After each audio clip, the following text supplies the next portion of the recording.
84. Courage tested. Mr. Tongue was a shushu man, very fond of playing broadsword, and a light-hearted, devil-may-care fellow who was often involving himself in trouble. One day, he fell in with a traveler who was riding on a mule and going the same way as himself, whereupon they entered into conversation and began to talk to each other about feats of strength and so on. The traveler said his name was Tongue, and that he belonged to Liao Yan, that he had been 20 years away from home and had just returned from beyond the sea.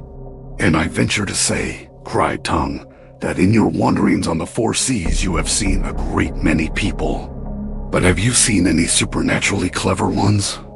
Tongue asked him to what he alluded, and then Tongue explained what his own particular hobby was, adding how much he would like to learn from them any tricks in the art of broadsword.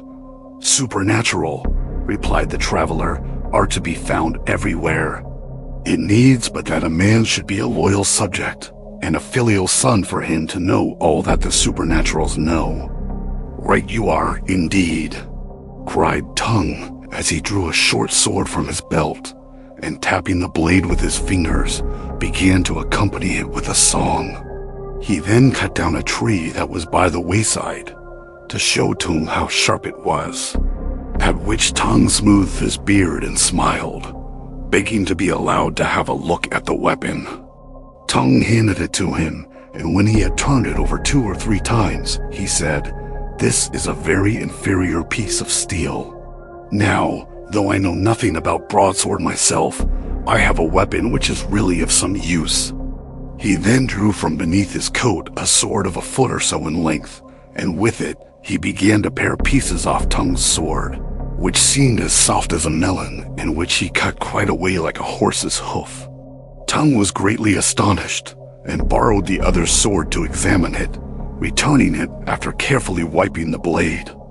He then invited Tongue to his house, and made him stay the night, and after begging him to explain the mystery of his sword, began to nurse his leg and sit listening respectfully without saying a word. It was already pretty late, when suddenly there was a sound of scuffling next door, where Tongue's father lived. And on putting his ear to the wall, he heard an angry voice saying, "Tell your son to come here at once, and then I will spare you." This was followed by other sounds of beating and a continued groaning in a voice which Tongue knew to be his father's. He therefore seized a spear and was about to rush forth, but Tongue held him back, saying, "You'll be killed for a certainty if you go. Let us think of some other plan." Tongue asked what plan he could suggest, to which the other replied, "The robbers are killing your father. There is no help for you.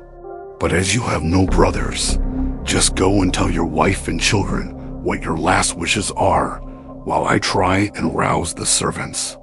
Tongue agreed to this, and ran in to tell his wife, who clung to him and implored him not to go, until at length all his courage had ebbed away, and he went upstairs with her to get his bow and arrows ready to resist the robbers' attack.